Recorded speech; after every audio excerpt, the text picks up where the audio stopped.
Ay, hermanos, qué importante es en verdad entender el sentido de lo que también cantamos, porque realmente el propósito, y yo les quiero invitar con esto a que pasemos a nuestro estudio en esta noche, porque uno de los propósitos del Señor al traer libertad al corazón de aquellos que Él está llevado a sanar y a rescatar, hermanos, es precisamente eso, hermanos, que podamos eh, tener el señorío del Salvador, tener el señorío de Cristo en nosotros. Entonces vamos a Marcos capítulo 5, versículo 1 al versículo 5.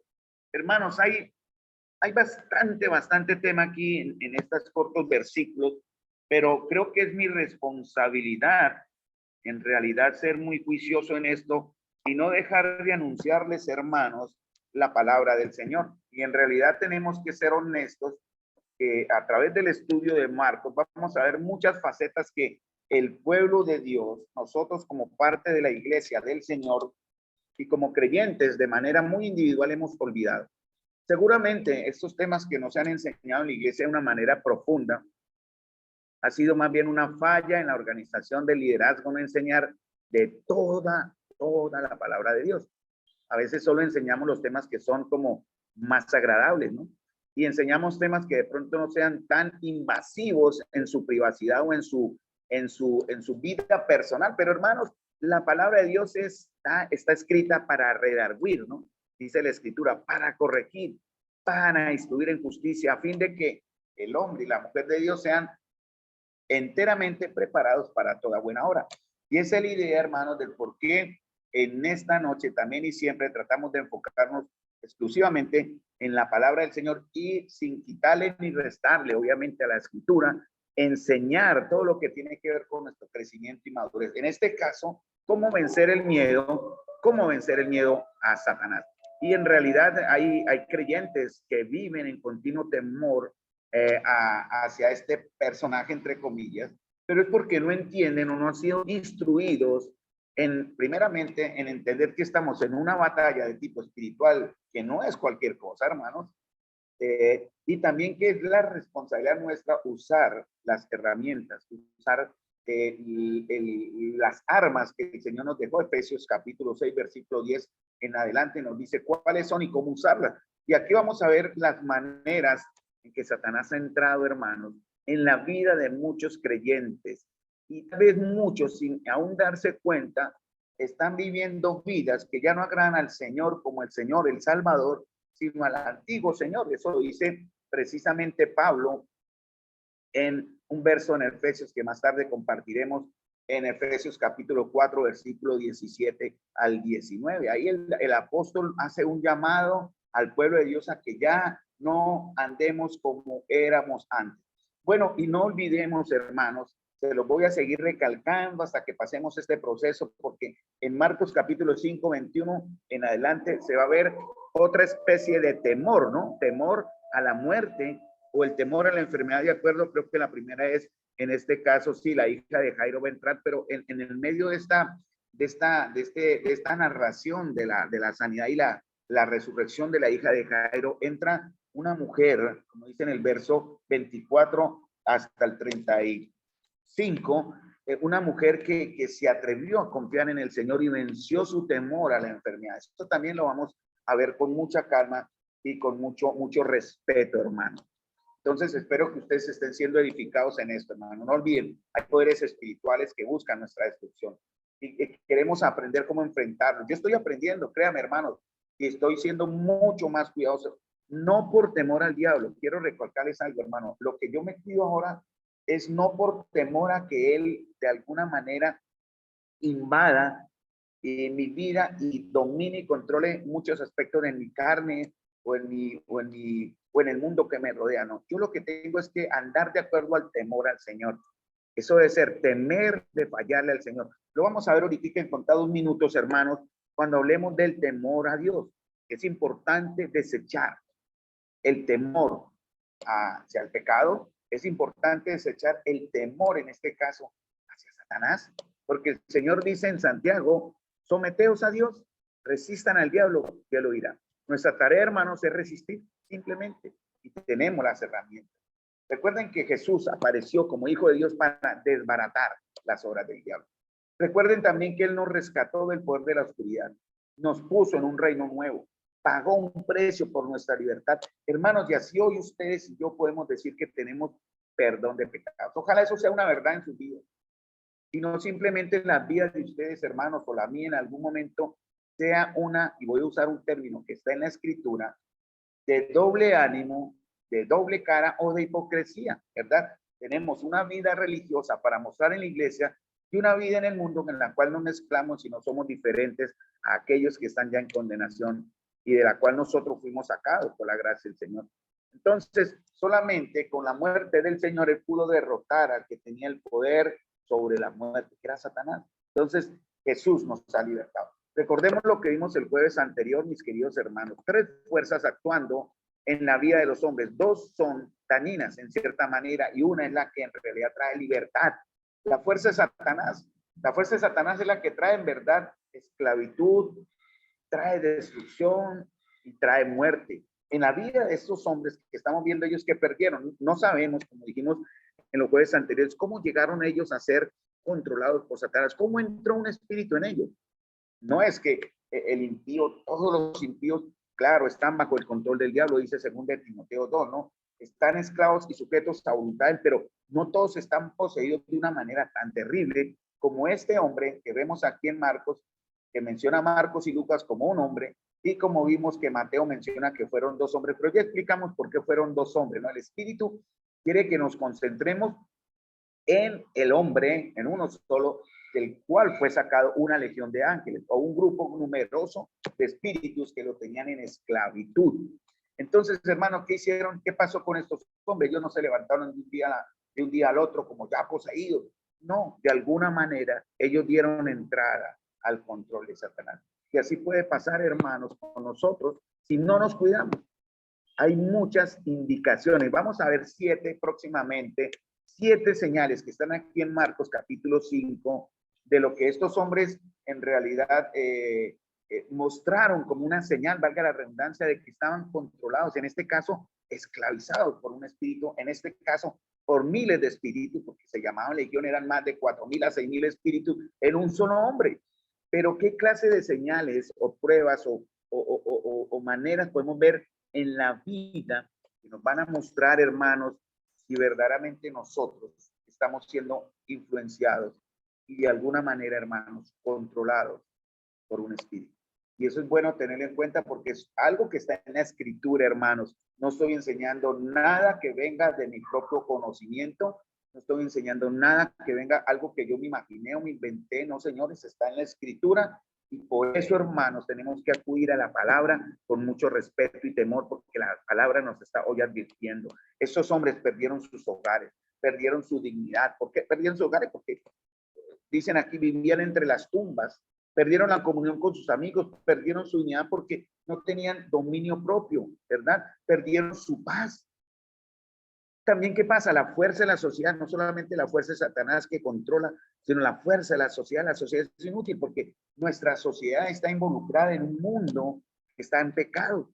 Entonces, aunque la ciencia médica, hermano, ha progresado para dar solución a ciertos problemas que también hay que reconocer son de índole mental, no todo es posesión, tampoco vamos a ir a los extremos, pero sí hay señales que nos muestran el trasfondo de las situaciones médicas de muchos hombres y mujeres, las depresiones, los desánimos también vienen, los doble ánimos, las esquizofrenias, tener mente y corazón divididos. En la Escritura se llama esquizofronos, o sea, ustedes tienen, dice en Ezequiel también, o en Isaías, yo les doy el verso más adelante, el Señor criticaba o juzgaba, regañaba a aquellos que le decían, ustedes tienen 2 pensamientos. Muchos hijos de Dios hoy tienen 2 pensamientos y es vergonzoso, hermanos, es triste, por lo menos para mí. Yo me cuido mucho de eso, pero es porque es mi tarea, la mía.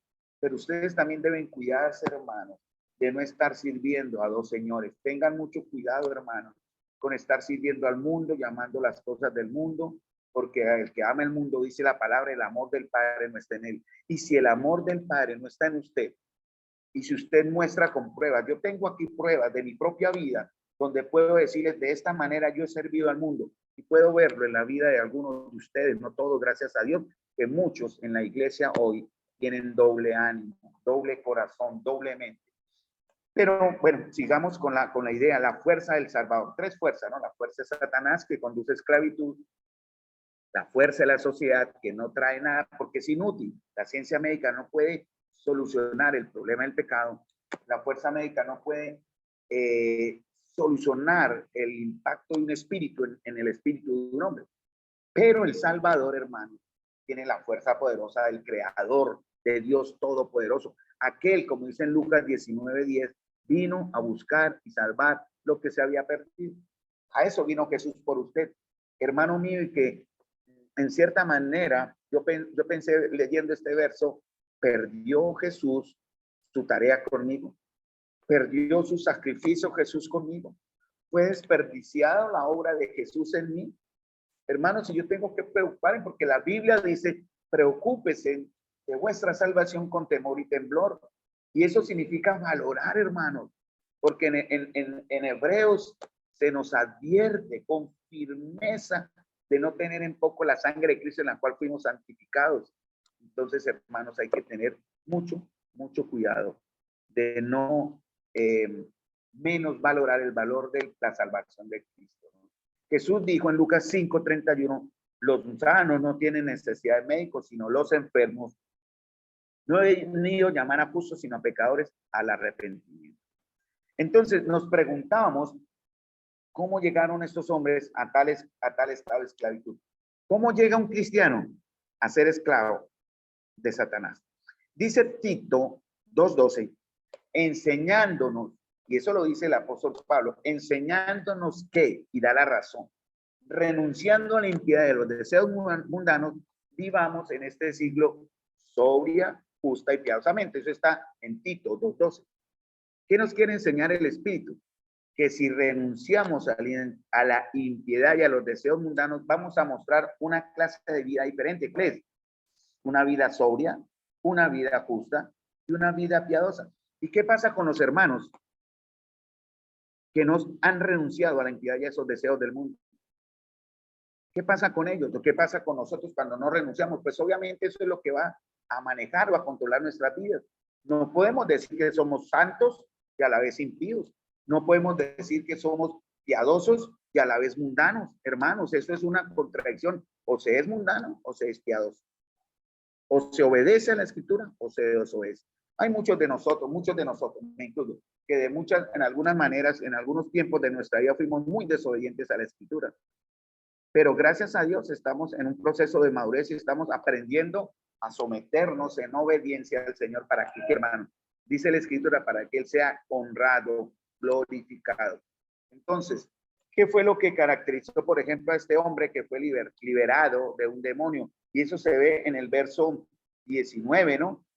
Cuando, en el verso 18, perdón, de Marcos, cuando dice, Leo, al entrar él en la barca, el que había estado endemoniado le rogaba que le dejase estar con él. Estaba un hombre agradecido con el Señor, tanto que le decía, Señor, quiero seguirte. Recuerden que muchos de los discípulos le decían, Señor, quiero seguirte. ¿Qué era lo que pedía el Señor para él? A muchos les dijo, es necesario que tomen su cruz. Si usted no está dispuesto a dejarlo todo por mí, mejor no me siga.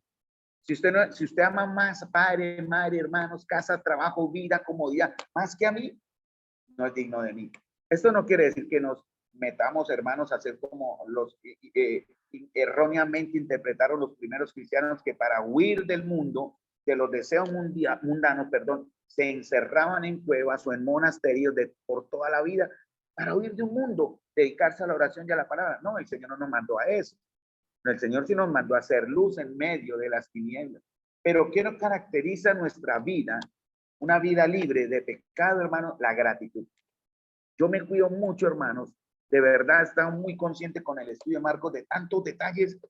En mi trabajo me cuido mucho. Siempre estar dando gracias, siempre por todo, hermano.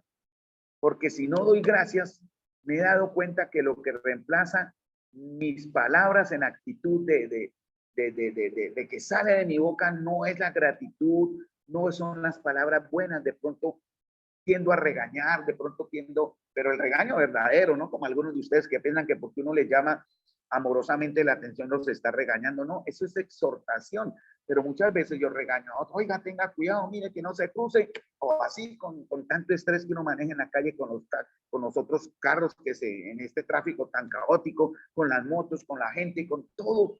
Hermano, tengo que estarme cuidando constantemente de que de mis labios salgan palabras de gratitud. Dice en Colosenses creo que lo dice, sazonadas con sal, ¿verdad? Ahora, hermanos, una pregunta para ustedes. Podemos decir que si no somos agradecidos, ustedes van a dar su respuesta ya. Si no tenemos gratitud, abro la pregunta. Podemos decir que quien motiva y alimenta mi ingratitud, ¿quién es? ¿Sí? Tienen que tener algo, una razón. El vacío no existe. O sea, si yo no tengo la gratitud que viene de Dios, solo puedo tener la ingratitud que viene de Satanás o del diablo. ¿Por qué? Porque le ha dado lugar. Eso fue lo que sucedió con el pueblo de Israel. Murmuraba, ingratitud, y el Señor siempre les castigaba, siempre, siempre. ¿Y qué aprendieron de esto, hermanos? A puro dolor tuvieron que aprender a punta de golpes el propósito o cómo se debe en realidad honrar así. Entonces, en Marcos 5:15, recordemos, dice que el propósito del Señor es liberarnos de la esclavitud del temor al diablo. Y en 5:15 dice que vienen a Jesús y ven al que había sido atormentado, porque recuerden que él liberó al hombre, ¿se acuerdan? Está en la lectura, perdón, y lo libera de una cantidad grande. Dice, ¿cómo te llamas? Le dice el Señor a este hombre que tenía dos corazones, dos caracteres, dos personalidades, en una esquizofrenia loca, porque lo llevaba con gran fuerza, como dice en el verso 4, la sociedad que lo rodeaba lo sacó aparte, ¿verdad? Intentaron atarle, dice en el verso 4, con grillos y cadenas, más las cadenas habían sido hechas pedazos por él, y desmenuzaba. La palabra desmenuzar aquí en la Reina Valera es la correcta. Ustedes tienen lo que significa desmenuzar, ¿no? La palabra desmenuzar es esto, ¿no? Eso hacía él con esos grilletes, eran como si fueran migas de pan. ¿Cómo era la fuerza de este hombre?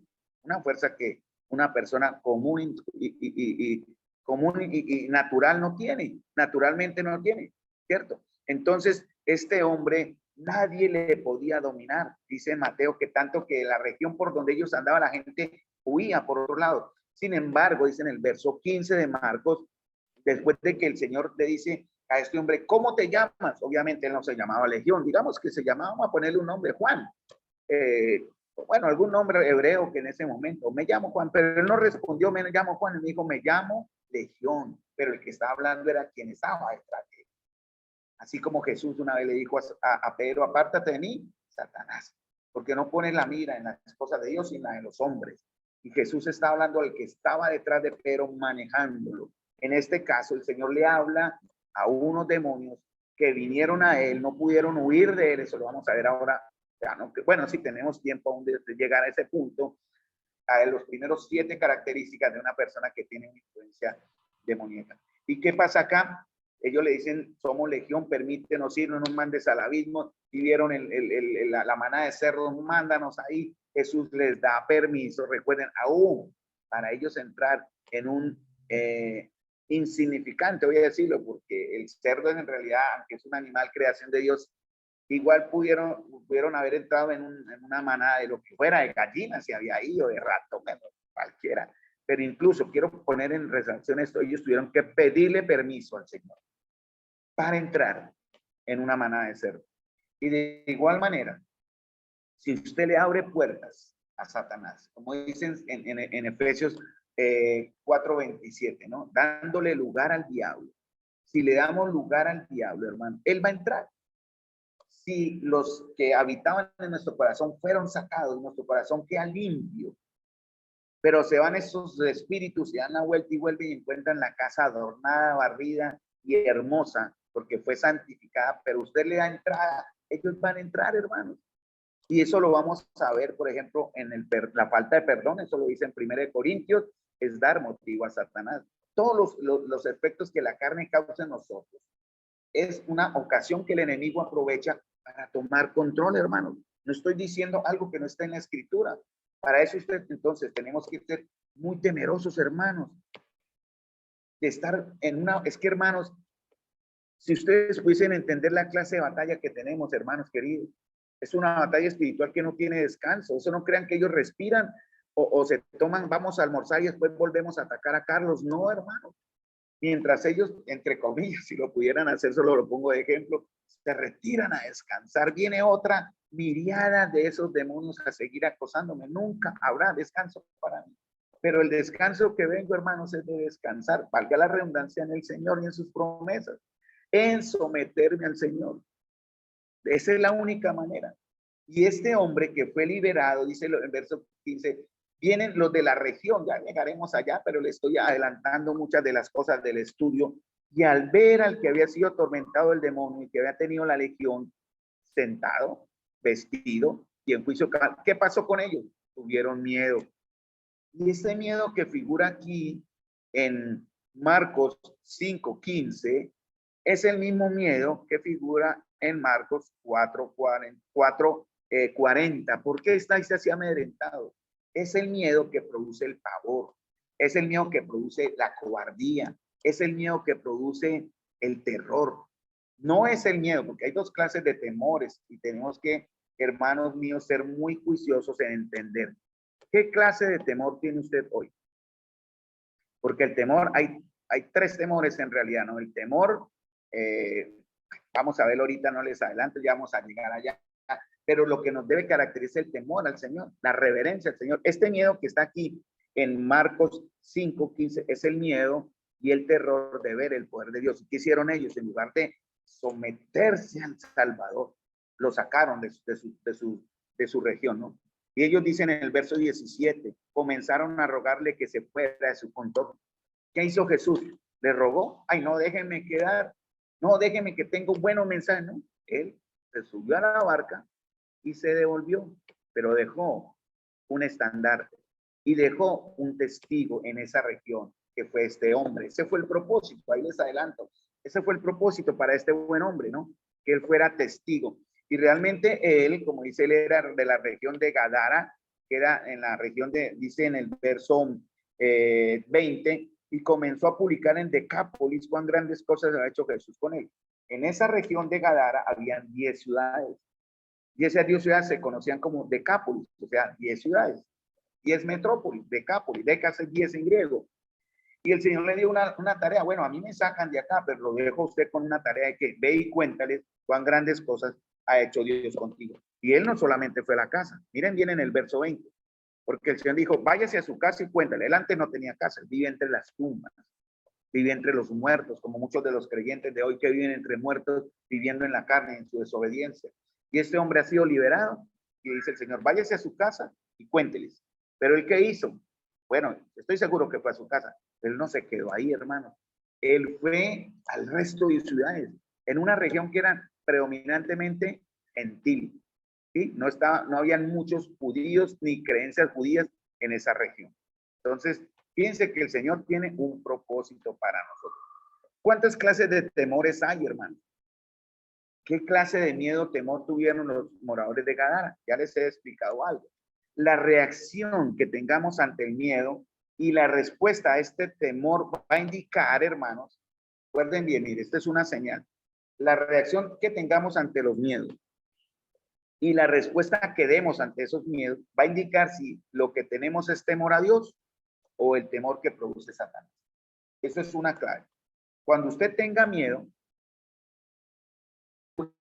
se ha saltado por temores, tiene que mirar el origen de su temor. Eso es algo bíblico, ¿no? Usted tiene que encontrar el origen del temor. ¿Para qué? Para dar solución por la palabra, no por la psicología cristiana, la consejería ayuda, usted debe buscar. Por eso la comunión de la iglesia es importante.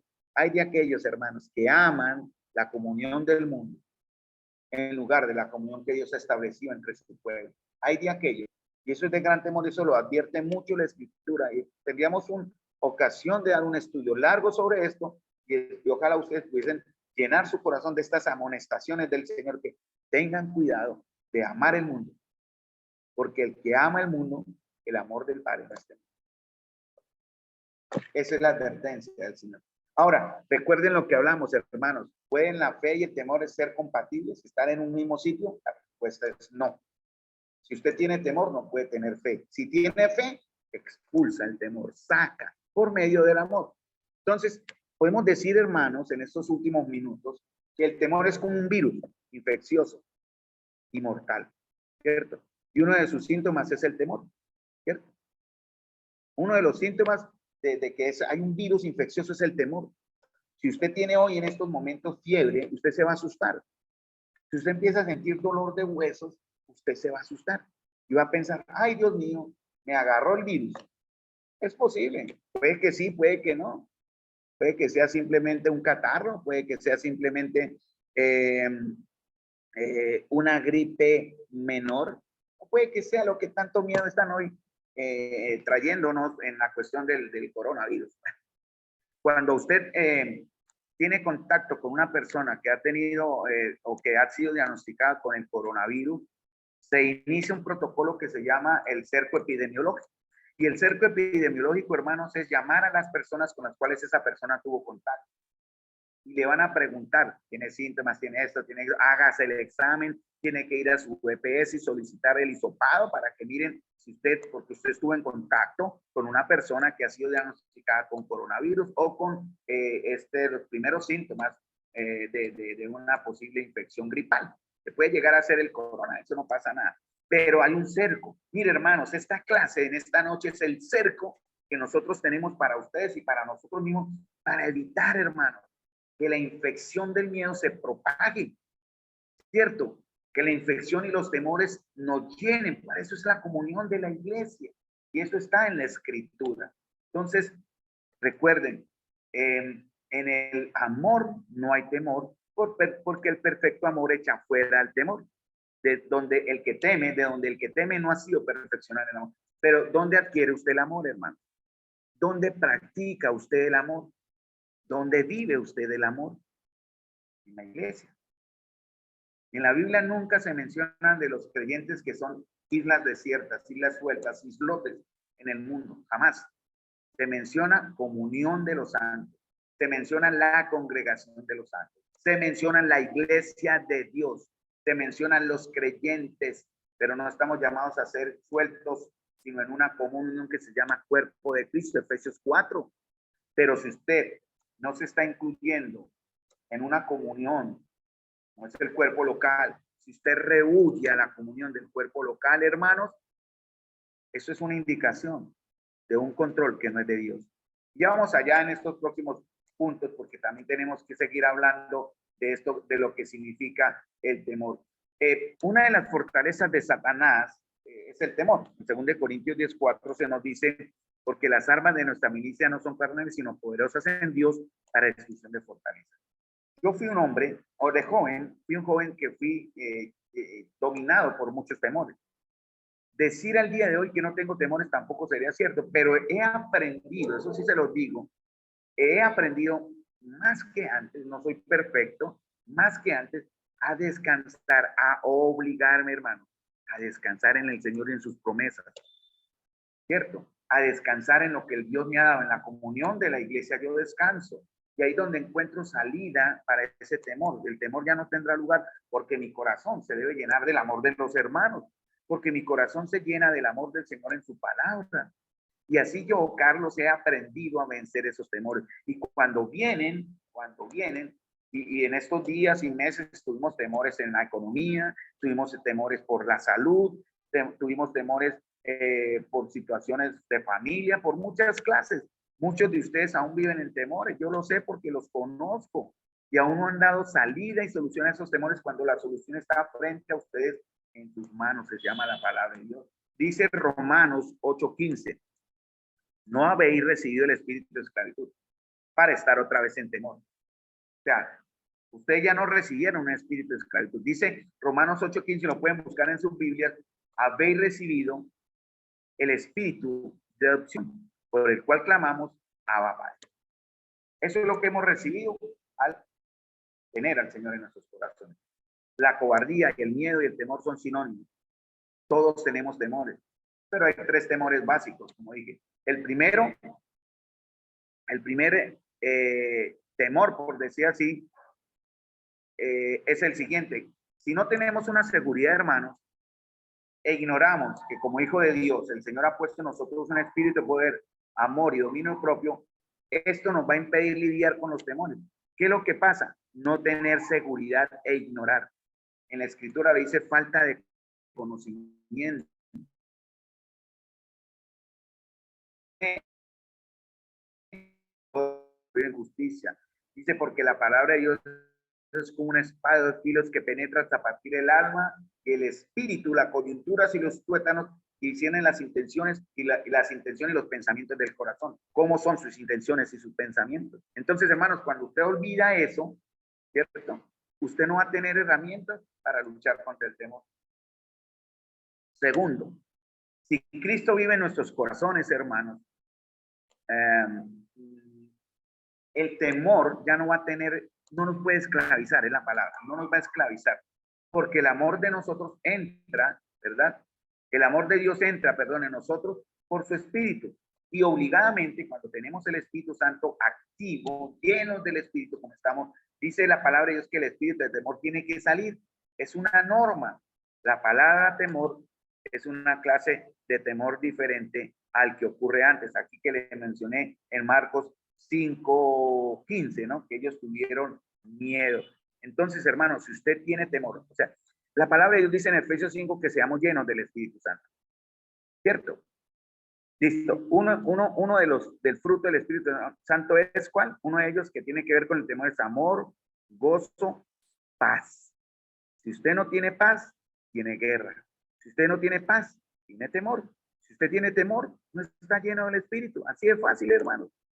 Así, esa es la respuesta. Entonces, ¿qué tengo que hacer? Deseche el temor, pensamos el temor, llenémonos del Señor por su palabra, por la obediencia, y entonces ese espíritu de temor, humanamente no es que se vaya en ese aspecto, pero va a ser dominado por el amor del Señor que descansa en Él y en sus promesas. Entonces, dos clases de temor bíblicos que en realidad tienen que ser tenidos en cuenta. El primero es beneficioso, ¿no? Debe ser buscado. Y el segundo tipo de temor es una pérdida que trae perjuicio, daño y tiene que ser superado. Entonces, ya sabemos que el primer, cuando, si hablamos de un temor que es bueno, estamos hablando del temor de ¿cuál? El temor del Señor, ¿cierto?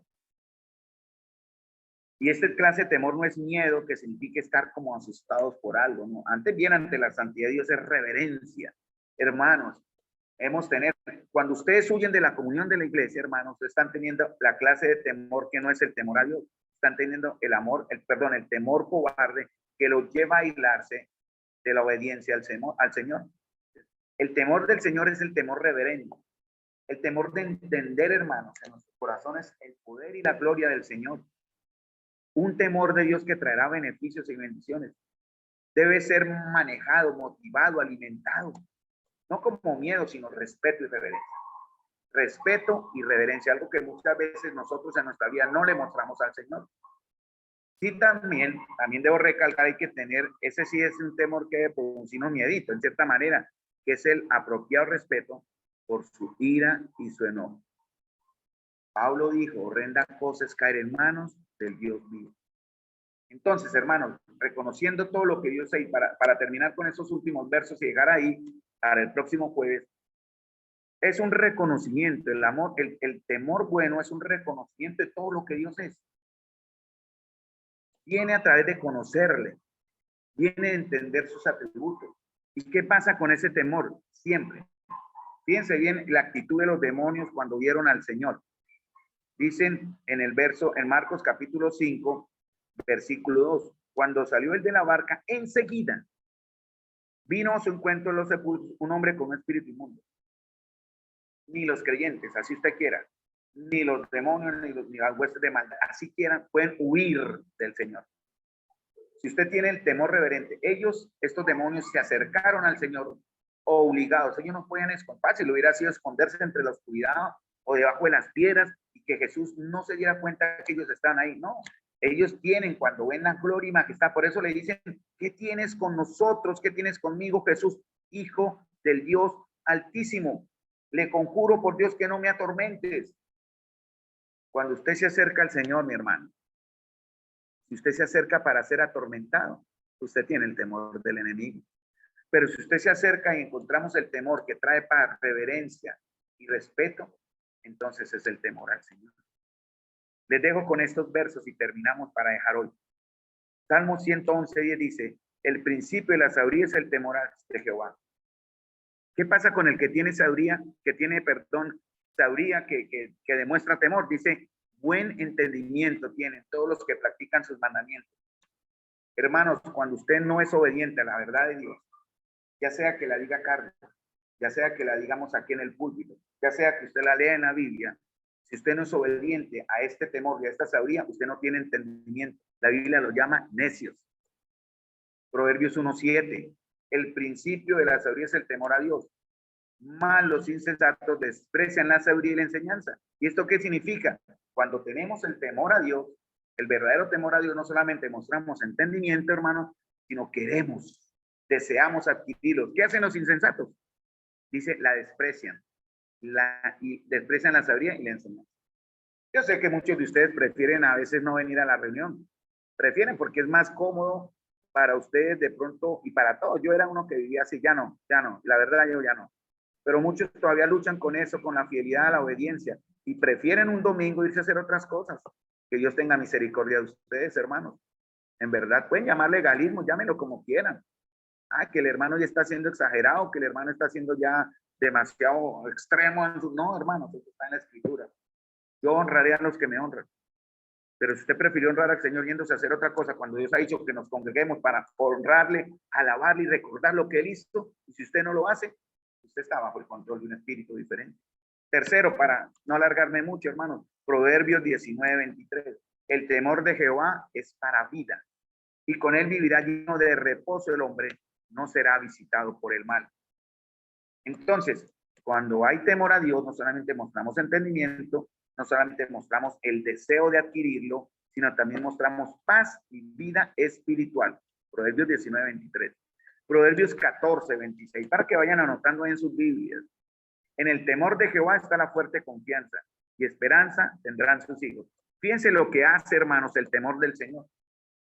Para mí que soy padre. Yo he cometido errores de los cuales sufriré toda mi vida. Y es algo que yo sé que el Señor me ha perdonado. Pero yo no quiero que los que van a ser padres cometan ese error. Estos errores no me han hecho mal padre. Me han hecho padre imperfecto, pero perdonado. Dice Proverbio, ¿no? En el temor de Jehová está la fuerte confianza y esperanza tendrán sus hijos.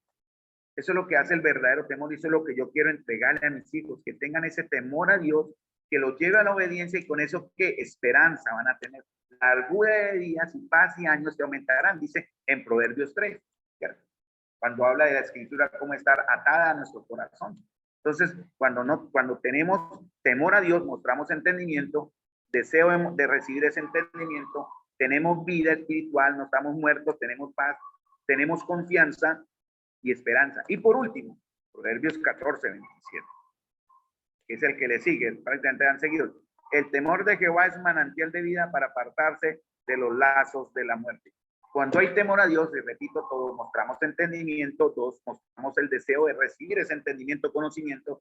Tercero, mostramos paz y vida espiritual, vida de vida creyente, de los verdaderos hijos de Dios, vida de luz y no vida de tinieblas. Mostramos confianza y esperanza a pesar de las cosas que nos quieran imbuir o como nos quieran limitar, los temores del mundo, las inseguridades del futuro, hermanos, que están en las manos de Dios. Pero ¿qué más? Vamos a vivir y mostrar santidad. Entonces, ¿cuál es el temor correcto para terminar? Aquel que nos lleva a la santificación. Dice 2 Corintios 7:1, y acá termino, y lo leo en la Nueva Versión Internacional. Como tenemos estas promesas, queridos hermanos, purifiquémonos de todo lo que contamina el cuerpo y el espíritu para completar en el temor a Dios la obra de nuestra santificación. Repito, para completar, esa es la frase clave, para completar en el temor de Dios la obra de nuestra santificación. Eso, hermanos, es en realidad cómo tener el temor a Dios. Entonces, mis queridos hermanos, dejamos acá para continuar el próximo jueves. Yo espero en verdad, mis queridos hermanos, que ustedes estén siendo fieles, Algunos hermanos están insistiendo ya y de pronto sí lo vamos a hacer. No sé cómo voy a organizar porque no quiero perder la oportunidad de edificar a la iglesia porque es mi tarea, hermano. Yo me puedo edificar solo y aprender solo. Yo a Dios le daré cuentas. Pero mi tarea al estar funcionando en un cuerpo local, como la tarea de muchos de ustedes al funcionar en el cuerpo local en el cual asisten, que es acá, mi tarea es enseñarles la palabra. Y no quiero dejar de hacerlo. Algunos ya han dicho, pare Zoom, ya no para, ya no más Zoom para que los hermanos vengan, pero si yo les mostrara aquí el salón está desocupado. No hay nadie. Los que deberíamos estar acá, pues obviamente, claro, Zoom da comodidad, pero no quiero perder la oportunidad, hermanos, y como he dicho, qué hermoso hubiera sido. Hoy lo tomo como ejemplo, porque el próximo jueves podemos estar todos de nuevo, no pasa nada. Esto simplemente es una amorosa amonestación, mis queridos hermanos, de podernos dividir. Hemos estado dividiéndonos en grupos para orar. Hoy no tengo con quién orar, hermanos, aparte de ustedes aquí por este medio. Entonces, si cerramos Zoom, vendrán ustedes, hermanos, y yo cumpliré mi tarea de ayudarles a edificar. Yo no quiero fallarle al Señor. Denme la oportunidad de cumplir mi tarea como parte del cuerpo local al enseñarle la palabra. Pero sí les exhorto a que sean fieles. Si Zoom se cierra, su lugar va a estar acá. Tienen que venir a la comunión un jueves para recibir instrucción. Y no me vengan después con la excusa, porque no me parece justa, porque eso no es lo que la Biblia enseña, que fácilmente, bueno, no voy a la reunión de este tal día, tal jueves, pero sí, hermanos, entro a YouTube y veo una predicación, lo cual es bueno. Lo cual es bueno, yo digo que sea malo. Ojalá sepan escoger la predicación correcta. Pero para eso Dios diseñó y dio un mandamiento que dice no dejen de congregarse. Entonces, hermano, usted puede, listo, no escuchar esta enseñanza de jueves y simplemente ir a YouTube o ir a enlace, a donde quieran. Pero eso no